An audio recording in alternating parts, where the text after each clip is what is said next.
നമസ്കാരം,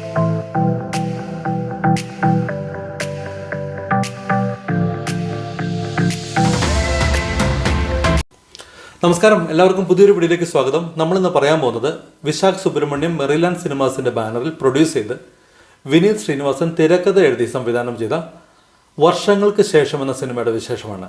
സിനിമയുടെ മ്യൂസിക് ആദ്യം തന്നെ എടുത്തു പറയണം തോന്നി, അത്ര ഹൈലൈറ്റ് ആയിട്ട് തോന്നിയതുകൊണ്ടാണ്. പുതിയൊരാളാണ്, അമൃത് എന്നാണ് പേര്, ആൽബം ഒക്കെ ചെയ്ത ആളാണ്. പിന്നെ ക്യാമറ ചെയ്തിരിക്കുന്നത് വിശ്വജിത്ത്, എഡിറ്റിംഗ് രഞ്ജൻ അബ്രാഹം, ഇത്രയും പേരൊക്കെയാണ് ഇതിൻ്റെ ടെക്നിക്കൽ സൈഡ്. ഇനി സിനിമയിലെ മെയിൻ താരങ്ങളായിട്ട് പ്രണവ് മോഹൻലാൽ, ധ്യാൻ ശ്രീനിവാസൻ, അജു വർഗീസ്, നിവിൻ പോളി, പിന്നെ കല്യാണി പ്രിയദർശൻ, നീത പിള്ളൈ, ഷാൻ റഹ്മാൻ, നമ്മുടെ നീരജ് മാധവ്, വിനീത് ശ്രീനിവാസൻ എന്ന് വേണ്ട ഒരു വലിയ താരനിര, ബേസിൽ ജോസഫ്, ഒരു വലിയ താരനിര തന്നെയാണ് സിനിമയിൽ താരങ്ങളായിട്ടുള്ളത്. ശരിക്കും പറഞ്ഞാൽ നമ്മൾ ആരുടെയെങ്കിലും പേര് വിട്ടുപോകും, കാരണം അത്രയും പേരുണ്ട് ഇതിനകത്ത്. ഇനി സിനിമ പേഴ്സണലി എനിക്ക് തോന്നിയത് 2 മണിക്കൂർ 55 മിനിറ്റുള്ള സിനിമ. ശരിക്കും ഫസ്റ്റ് ഹാഫും സെക്കൻഡ് ഹാഫും കഴിഞ്ഞ് കഴിഞ്ഞപ്പോൾ, ഫസ്റ്റ് ഹാഫ് കഴിഞ്ഞപ്പോൾ തന്നെ ഈ സിനിമയ്ക്ക് ഒരു ക്ലൈമാക്സും എല്ലാം ഉള്ളതുപോലെ തോന്നി. കാരണം വളരെ ക്ലോസ് ടു ഹേർട്ട് ആയിട്ടുള്ള രീതിയിലുള്ള പല മൊമെൻറ്റ്സും തന്ന് ഫസ്റ്റ് ഹാഫ് ഒരു സിനിമ പോലെ എൻഡ് ചെയ്യിക്കാൻ വിനീതിന് കഴിഞ്ഞിട്ടുണ്ട്. വളരെ ബ്രില്യൻ്റായിട്ട് എഴുതിയ ഒരു സിനിമയായിട്ടാണ് എനിക്ക് ഫീൽ ചെയ്തത്. നല്ല രീതിയിൽ എഴുതി അത് വർക്കൗട്ട് ആവുകയും ചെയ്തിട്ടുണ്ട്. ഫസ്റ്റ് ഹാഫ് നല്ല രസമായിട്ട് പോയി, സെക്കൻഡ് ഹാഫ് ഈ സിനിമ വേറൊരു തലത്തിലേക്ക് പോയി. ഡീറ്റെയിൽ ആയിട്ട് പറഞ്ഞാൽ ഈ 1970s സിനിമയിലെത്താൻ ഇവർ 2 ചെറുപ്പക്കാർ നടത്തുന്ന ശ്രമങ്ങളൊക്കെയാണ്, അല്ലെങ്കിൽ എത്താനായിട്ട് അവർ അനുഭവിക്കുന്ന കഷ്ടപ്പാടുകളും എല്ലാം. സ്വാമീസ് ലോഡ്ജും 1970s ഇവർ പച്ചവെള്ളം കുടിച്ച് ചെന്നൈക്ക് കയറിയേക്കുക, അങ്ങനെ കുറേ കഥകളൊക്കെയാണ് ഇതിൻ്റെ ഒരു ഇതിവൃത്തം. ഇനി ആക്ടിങ് പെർഫോമൻസുകൾ പറയുകയാണെങ്കിൽ ആദ്യം എനിക്ക് പറയണമെന്ന് തോന്നിയത് പ്രണവ് മോഹൻലാലിൻ്റെ പെർഫോമൻസാണ്. കാരണം പല റിവ്യൂവിലും കണ്ടു പ്രണവിൻ്റെ ആക്ടിങ് ഓക്കെ അല്ലെങ്കിൽ ജസ്റ്റ് ഓക്കെ, അങ്ങനെ പറയാൻ ഉള്ള ഒരു പെർഫോമൻസ് ആയിരുന്നില്ല പ്രണവിൻ്റെ.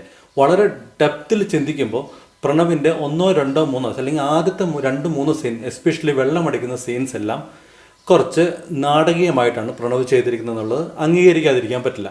അതിനുശേഷം പ്രണവിൻ്റെ ക്യാരക്ടർ പോകുന്ന ഒരു ഡെപ്ത് ഉണ്ട്, ഒരു ആക്ടിങ് ഗ്രാഫ് ഉണ്ട്. എത്ര ബ്രില്യൻ്റ് ആയിട്ടാണ് പ്രണവ് ചെയ്ത് വെച്ചത്. ഇതിൻ്റെ ഉള്ളിൽ നമ്മുടെ ധ്യാനും പ്രണവും കൂടെ സംസാരിക്കുന്ന ഒരു സീനുണ്ട്. ആ സീനിൽ ഞാനത് സ്പോയിലർ ആയതുകൊണ്ട് പറയുന്നില്ല.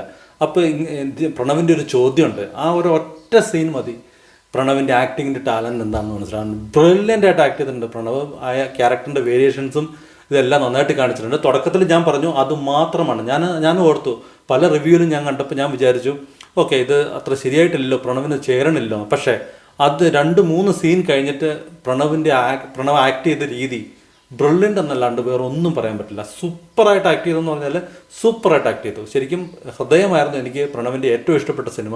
അതിനുശേഷം അതിനെ കടത്തി വെട്ടുന്നൊരു പെർഫോമൻസ് ആയിരുന്നു ഈ സിനിമയിൽ പ്രണവ്. വളരെ മെച്യൂർഡ് ആയിട്ടുള്ളൊരു ആക്ടിങ് ആയിട്ടാണ് എനിക്ക് ഫീൽ ചെയ്തത്.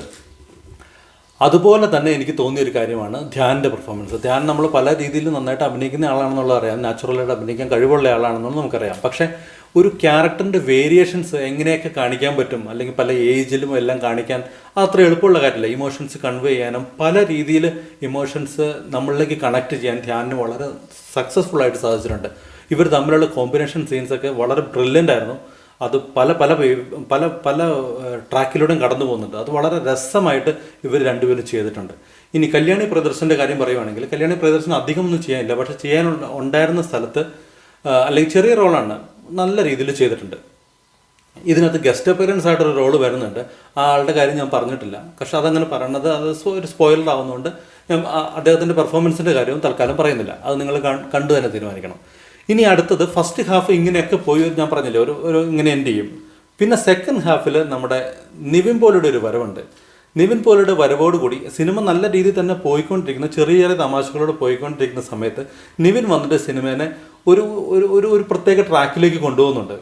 നല്ല രസമായിട്ട് നിവിൻ വളരെ അനായാസമായിട്ട്, നമ്മുടെ പണ്ട് വടക്കൻ സെൽഫിൽ നല്ല കാറ്റുണ്ടല്ലേ എന്നൊക്കെ ചോദിക്കണേ ആ ഒരു ട്രാക്കിൽ ആ ട്രാക്ക് പിടിച്ച് കോമഡി ചെയ്യാൻ നിവിന് സാധിച്ചിട്ടുണ്ട്. നല്ല രസമായിട്ട്. അത് പലരും റിവ്യൂവിലൊക്കെ ഞാൻ കണ്ടിരുന്നു, പക്ഷേ അത് കണ്ടപ്പോഴും അങ്ങനെ തന്നെയാണ് തോന്നിയത്. പക്ഷേ ഒരു സീനിൽ ഒരു സ്റ്റേജ് കയറിയിട്ടുള്ള പെർഫോമൻസ് ഉണ്ട്, അതിനകത്ത് കുറച്ച് ഓവറായ പോലെ തന്നെയാണ് ഫീൽ ചെയ്തത്. ബാക്കി എല്ലാ സീനിലും ഈവൻ തിയേറ്ററിലിരുന്നൊക്കെ ഉള്ളൊരു സീനൊക്കെ ഉണ്ട്, അതൊക്കെ ക്ലാസ്സാണ്. ചില സീൻസ് നിവിൻ ഒന്നാമത് നൈസർഗികമായ ഒരു തമാശ ക്രിയേറ്റ് ചെയ്യുന്ന ഒരു കഴിവുണ്ടല്ലോ, അത് ഒരു നല്ല പക്കായിട്ട് വർക്ക് ചെയ്തിട്ടുണ്ട്. ഇയാളെ ട്രോളിയെ കുറേ ആളുകളോട് സ്ക്രീനിൻ്റെ മുമ്പിൽ വന്ന് നിന്ന് പുള്ളിക്ക് ഡയറക്റ്റ് തെറി വിളിക്കാൻ കിട്ടിയ ഒരു അവസരം പോലെയാണ് എനിക്ക് തോന്നിയത്. നിവിനും ഒരുപക്ഷെ പേഴ്സണലി സന്തോഷം തോന്നിയിട്ടുണ്ടാവും ഇങ്ങനെ ഒരു റോള് കിട്ടിയതിൽ. കാരണം അതിനുള്ള വകുപ്പുണ്ട്. അത് വളരെ ബ്രില്യൻ്റ് ആയിട്ട് ചെയ്തു വെച്ചിട്ടുണ്ട്. നല്ല രസമായിട്ട് സെക്കൻഡ് ഹാഫ് നല്ല രസമായിട്ട് നമ്മുടെ നിവിൻ പോളി ആക്ട് ചെയ്തിട്ടുണ്ട്, ചിരിപ്പിച്ചിട്ടുണ്ട്. കുറേ കൈയടിക്കുന്ന മൊമെൻറ്റ്സും നിവിനുണ്ടായിരുന്നു. ഇനി ബാക്കി പറയുന്നത് ബേസിലിന് ഭയങ്കര വലിയ റോളൊന്നുമല്ല, പക്ഷേ അത്യാവശ്യം തരക്കേടില്ലാണ്ട് ചെയ്യേണ്ട റോളാണ്. നല്ല രസമായിട്ട് ചെയ്തിട്ടുമുണ്ട്. പിന്നെ നീത പിള്ളയ്ക്ക് അത്യാവശ്യം ചെറിയ റോളാണ്, അങ്ങനെ വലിയ ഭയങ്കര പെർഫോം ചെയ്യാനുള്ള റോളൊന്നുമില്ല. ഷാൻ റഹ്മാൻ 2-3 സീനിലുണ്ടായിരുന്നുള്ളൂ, പക്ഷെ നല്ല രസമായിരുന്നു. ഷാൻ അങ്ങനെ ഒരു മ്യൂസിക് കമ്പോസറാണെന്ന് നമുക്ക് തോന്നുന്നില്ല. അത് ആക്ട് ചെയ്യുന്നതിൽ ഒരു അപാകത ഒന്നും ഫീൽ ചെയ്തില്ല. നല്ല രസമായിട്ട് ആക്ട് ചെയ്ത് ആ സിനിമ കൊണ്ടുപോയി ഷാൻ. പിന്നെ ബാക്കി പെർഫോമൻസുകൾ പറയുകയാണെങ്കിൽ ഇത്രയും പേരൊക്കെയാണ് ഇതിനകത്ത് മെയിൻ പെർഫോമൻസ് ആയിട്ട് എനിക്ക് തോന്നിയത്. സിനിമ പേഴ്സണലി എനിക്ക് വളരെ ക്ലോസ് ടു ഹേർട്ട് ആയിട്ടുള്ള ഒരു സിനിമയായിട്ടാണ് ഫീൽ ചെയ്തത്. കാരണം സിനിമയിൽ എത്താനും നോക്കുന്നവർക്കും അല്ലെങ്കിൽ സിനിമയിൽ എത്താൻ പാഷനുള്ളവർക്കും ഒക്കെ ശരിക്കും ഫീൽ ചെയ്യും. കാരണം ഇവരുടെ കഷ്ടപ്പാടുകളും ഇവർ അനുഭവിക്കുന്ന വിഷമങ്ങളും എല്ലാം ക്ലിയർലി കമ്മ്യൂണിക്കേറ്റ് ചെയ്യാൻ അവർക്ക് സാധിച്ചിട്ടുണ്ട്. അത് വളരെ ബ്രില്യൻ്റ് ആയിട്ട് വിനീത് നമ്മളെ കണക്ട് ചെയ്യിക്കുന്നുണ്ട് സിനിമയിലേക്ക്. അതാണ് അതിൻ്റെ സിനിമയുടെ ഒരു ഹൈലൈറ്റും. എനിക്ക് പേഴ്സണലി ഫസ്റ്റ് ഹാഫും സെക്കൻഡ് ഹാഫും ഒരേപോലെ ഇഷ്ടപ്പെട്ടു. സെക്കൻഡ് ഹാഫ് കുറച്ചുകൂടെ ലൗഡ് ജോക്സൊക്കെ ഉണ്ട്, കുറച്ച് രസമായിട്ട്. മറ്റതൊക്കെ ചെറിയ ചെറിയ തമാശകളോട് ഇങ്ങനെ പോകുമ്പോൾ നിവിൻ്റെ പെർഫോമൻസ് കാരണം കുറേ കൈയടിക്കുന്ന കോമഡീസ് ഒക്കെ ഈ സെക്കൻഡ് ഹാഫിലുണ്ട്. അത് സിനിമയ്ക്കൊരു ഹൈലൈറ്റ് തന്നെയാണ്. എന്ന് വെച്ച് സിനിമയുടെ സോൾ അതാണെന്ന് ഞാൻ വിശ്വസിക്കുന്നില്ല. സിനിമയുടെ സോളായിട്ട് ഞാൻ കണക്കാക്കുന്നത് ഈ ഇമോഷൻസാണ്. ഈ പല ഇമോഷൻസ് നമ്മളിലേക്ക് പാസ് ചെയ്യാനായിട്ട് നോക്കുന്ന അത് നല്ല രീതിയിൽ ചെയ്തിട്ടുണ്ട്. അജു വർഗീസിൻ്റെ പേര് ഞാൻ പറയാൻ മറന്നുപോയി. അജു വർഗീസിൻ്റെ പെർഫോമൻസ് ഡബിൾ റോളാണ്, നല്ല രസമായിട്ട് രണ്ടിലും ചെയ്തിട്ടുണ്ട്. അത് വലിയ സ്പോയിലറൊന്നും അല്ല കേട്ടോ, ഡബിൾ റോളാണ്. അത് നല്ല രസമായിട്ട് അജു വർഗീസ് ചെയ്തിട്ടുണ്ട്. നല്ല കോമഡി ഒക്കെ വർക്കൗട്ട് ചെയ്യും. പണ്ടത്തെ അജു വർഗീസിൻ്റെ ഒരു ഷെയ്ഡൊക്കെ കുറേ സ്ഥലത്തുണ്ടായിരുന്നു. നീരജ് മാധവിൻ്റെ പെർഫോമൻസ് പറയാൻ പറഞ്ഞു. നീരജ് മാധവ് നല്ല രസമായിട്ട് ആക്ട് ചെയ്തു. നീരജ് മാധവിൻ്റെ കുറേ കോമഡിയൊക്കെ ക്ലാസ്സായിരുന്നു, രസമായിട്ട് ആക്ട് ചെയ്തു. അത് നല്ല രസമായിട്ടുള്ള റോളുമായിരുന്നു. സോ പേഴ്സണലി എനിക്ക് സിനിമ വളരെ സൂപ്പറായിട്ട് ഇഷ്ടപ്പെട്ടു. ആവേശമാണോ ഇതാണോ നല്ലതെന്ന് ചോദിച്ചാൽ രണ്ട് ജോണറിലുള്ള സിനിമയാണ്. അത് ഒരു ഒറ്റയാൾ ഷോ ആണെങ്കിൽ ഇത് കുറേ പേര് കൂടി നടത്തുന്ന ഒരു സംഭവമാണ്. എനിക്ക് പേഴ്സണലി ഏറ്റവും ഇഷ്ടപ്പെട്ടത് ധ്യാനിൻ്റെയും പ്രണവിൻ്റെയും പെർഫോമൻസാണ്.